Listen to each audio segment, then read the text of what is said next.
which of these two moves reverses? Have a think about that now. What we're going to do is cover which one does reverse and why it reverses. That's the key bit. It's the why. Why does one of these moves reverse? What are the clues that tell you that one move is likely to reverse and one move is not? I'll show you which one is which at the end. So let's just start off in terms of comparing the two and look at a few features. Now, I'm not suggesting that any of these features necessarily mean reversal or continuation, but if you just take a few of the features that we've got of each of these moves. The move on the left is higher volume than the move on the right. Move on the right, these are both 1 minute candle charts. Move on the left has a lot of candles that touch over 10,000. The move on the right, far less. You're getting a couple that go over, but very little else. Whereas the one on the right consistently printing reasonably solid 10,000 volume candles, and almost all candles are coming in over 5,000.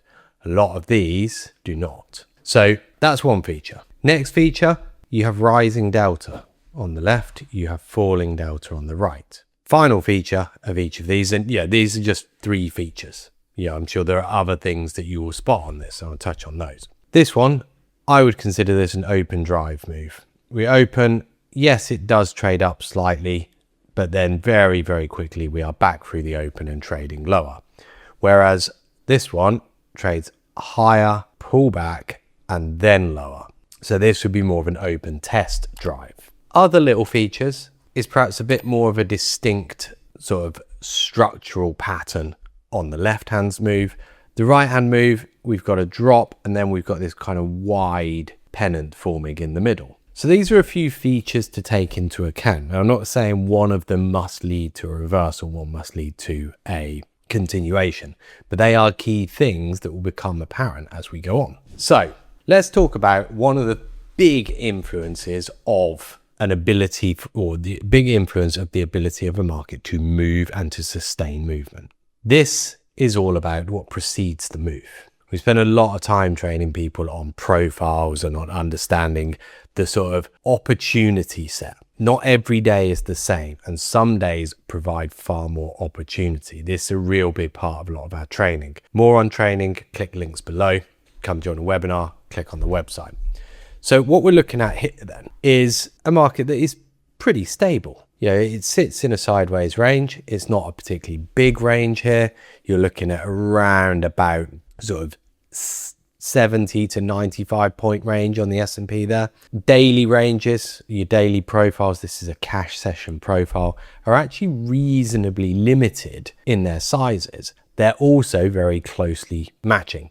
So they're all overlapping with each other. It suggests a market that's quite nicely balanced. Balanced markets can lead to trendy directional days that sustain movement throughout the day, which is what comes here. So what precedes this sets up nicely for that directional movement. One of the things I'm always looking at in a quiet market is thinking, okay, well, where does this go if we do start to move? And at some point you will start to move. Whereas here we see a market that reverses. Now, if you look at what precedes this, we have the sell-off and the reverse. But before this, we've gone from a market that's dropping, it drops, big bounce, fails to keep going, bounce again, exhaustive move through the low, and then another bounce. So what precedes this is already increased volatility, increased desire to act. And that in itself takes away from the capacity of a market to keep on going.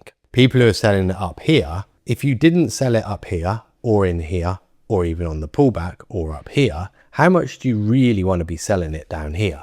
Probably not. And so that's part of what will impact the ability of a market to sustain movement. If it can't sustain, then, or if it can't find new sellers, it's not going to be able to sustain movement. And the fact that it's already put in a decent amount of movement limits the number of people who are going to come in and keep on selling it as we approach lows. A lot of sellers in those kind of phases of a move are often people selling because they're getting stopped out. They were long, they are pushed further and further offside, and they are giving up on the trades. So let's go and have a little look at the specifics of it. This was the right-hand chart. It was about the first 2 hours of trade. So this is the 1 minute, this is the boxed off area. So this chart is just the period in the box. This was a very sustainable move. This was the one that had a nicely balanced structure preceding it.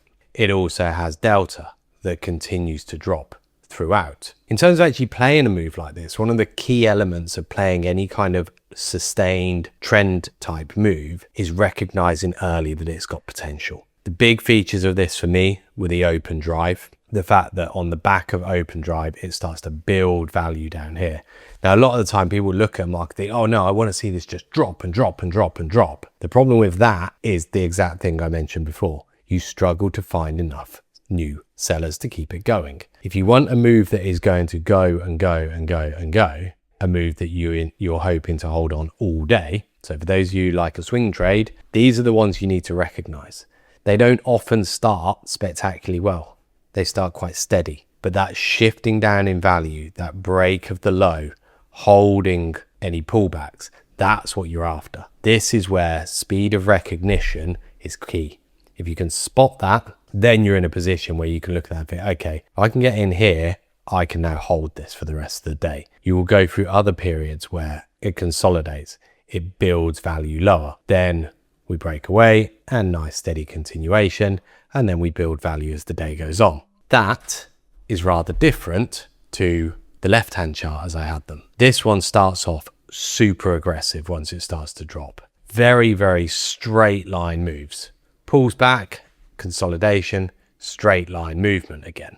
These straight line movements are not very sustainable. You get a second one after this little flag, which is here. We have another absolute straight line. Now, in terms of how you approach this, I'm not saying don't sell it. And this would be one where there's probably a lot of value in selling this and trying to participate in each of these moves. Arguably, these can be better days, easier days to trade because you play the simple break and it goes. Where people struggle on days like this and where people get themselves in trouble is that because it does so much so fast with so much volume, despite the fact that actually delta's not really shifting and you're already in a very volatile market, there's a vulnerability to reversal. If you're going to try and play a reverse on a day like this though, you've got to be really clear on how you're going to do it. For me, you need to see the structure shift. All the way down this, drop, new high, drop, new high, drop, high, drop, high, drop, high, and then that high breaks. When that happens, that's where you can say, okay, maybe now we've got the chance for a reversal. But I would take these reversals cautiously, back to there. Then as that breaks, then you can play back up to the next level. You don't want to get yourself caught trying to play the reversal before it shows itself. With a move this big, if it's going to reverse, you've got time, you've got space to play the reversal simply because of the fact that there's so much for it to go back to. So there we go. Very clear clues to a sustained move versus a move that is potentially going to reverse. Make sure you really think about that and ask yourself, how viable is this continuation, and trade based on that.